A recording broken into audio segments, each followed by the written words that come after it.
तो दोस्तों, engagement of MSME relationship manager in the bank on contractual basis की तरफ से एक बहुत ही अच्छी वैकेंसी आ गई है जो कि पंजाब और सिंध बैंक से है। ठीक है, इसके बारे में अगर आपको सारी जानकारी जानी तो मेरे को विजिट करें, इस वीडियो को लाइक शेयर करें और चैनल को सब्सक्राइब करना बिल्कुल भी ना भूलें। सबसे पहले मैं आपको बताती हूँ यहाँ पर इंपॉर्टेंट डेट्स क्या हैं। ठीक है, तो इंपॉर्टेंट डेट्स हमारी जो ये ऑनलाइन एप्लीकेशन शुरू हो गई थी 5/11/2025 यानी कि 5 नवंबर 2025 जो इसकी लास्ट डेट है, ठीक है, वो 26/11 की है। ठीक है, यानी 26 नवंबर की है। इसमें मैं बता दूं, अगर आपको वैकेंसीज की बता दूं तो टोटल वैकेंसीज यहाँ पर है 30, जिसमें से जो एमएसएमई रिलेशनशिप मैनेजर्स में से एससी की 4 है, एसटी की 2 है, ओबीसी की 8 है, ईडब्ल्यूएस की 3 है, यूआर की 13 है, टोटल 30 है। ठीक है, ये जो वैकेंसीज है ये बदलती रहेंगी according to requirement of bank.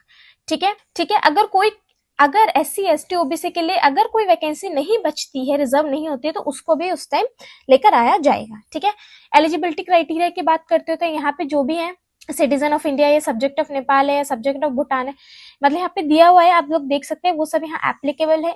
As की मैं यहाँ बात कर दूं, मिनिमम यहाँ पे 25 है, मैक्सिमम यहाँ 33 है। कैंडिडेट का जन्म जो है, मतलब डेट ऑफ बर्थ है, वो 2/11/1992 से पहले नहीं होना चाहिए और 1/11/2000 के बाद का नहीं होना चाहिए। ठीक है, उसके बाद आते हैं रिलैक्सेशंस की। एज में अपर एज लिमिट जो है उसमें रिलैक्सेशंस क्या है। शेड्यूल कास्ट और शेड्यूल ट्राइब के लिए 5 है, क्लासेस के लिए 3 है, पर्सन विद बेंचमार्क डिसेबिलिटीज के लिए 10 है, एक्स सर्विसमैन या फिर कमीशन ऑफिसर्स के लिए 5 साल है और पर्सन अफेक्टेड बाय 1984 रियॉट्स के लिए 5 ईयर्स है। ठीक है, उसके बाद आते हैं यहाँ पर क्वालिफिकेशंस क्या है, आपके एजुकेशन क्वालिफिकेशन। तो एमएसएमई रिलेशनशिप मैनेजर्स जो है उनका यहाँ पे बात करूं तो फुल टाइम रेगुलर ग्रेजुएशन होनी चाहिए किसी भी डिसिप्लिन में फ्रॉम ए यूनिवर्सिटी। ठीक है, वो रिकॉग्नाइज होनी चाहिए गवर्नमेंट ऑफ इंडिया से या गवर्नमेंट बॉडी से। ठीक है, फुल टाइम एमबीए होना चाहिए मार्केटिंग या फाइनेंस में। मिनिमम आपका 3 साल काम होना चाहिए। Post qualification experience of relationship या फिर credit manager preferably in MSME banking with any scheduled commercial bank NBFC financial institution India. ठीक है, उसके बाद आता है यहाँ पे रिजर्वेशंस है। प्रोबेशन पीरियड यहाँ पे 6 मंथ का है। क्रेडिट हिस्ट्री की बात करूँ तो जो भी कैंडिडेट अप्लाई करेंगे उनका क्रेडिट हिस्ट्री हेल्दी होना चाहिए, उनका सिविल स्कोर जो है वो 650 से ऊपर होना चाहिए। ठीक है, at the time of joining इसके डॉक्यूमेंट वेरिफिकेशंस वगैरह होंगे तो आपके पास वो होना चाहिए। उसके बाद सिलेक्शन प्रोसीजर की बात करूं तो जो एमएसएमई रिलेशनशिप मैनेजर्स है उनका सिलेक्शन प्रोसीजर कुछ इस तरह होगा। Written test, screening, personal interview.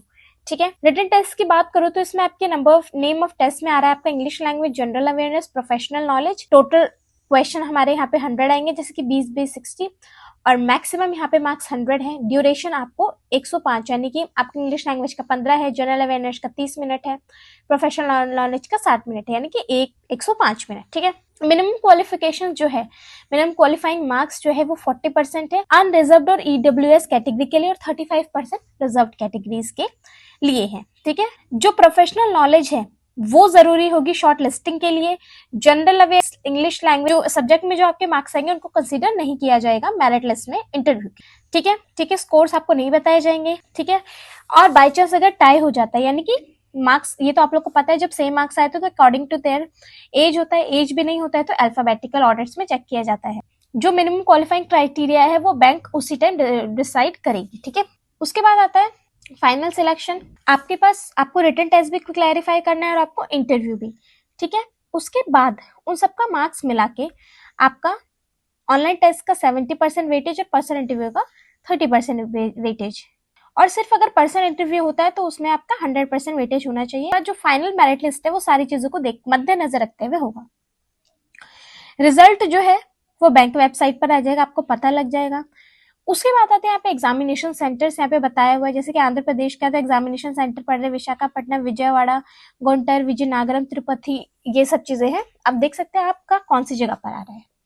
ठीक है, उसके बाद हम यहाँ बात करते हैं यहाँ पे एप्लीकेशन फीस की।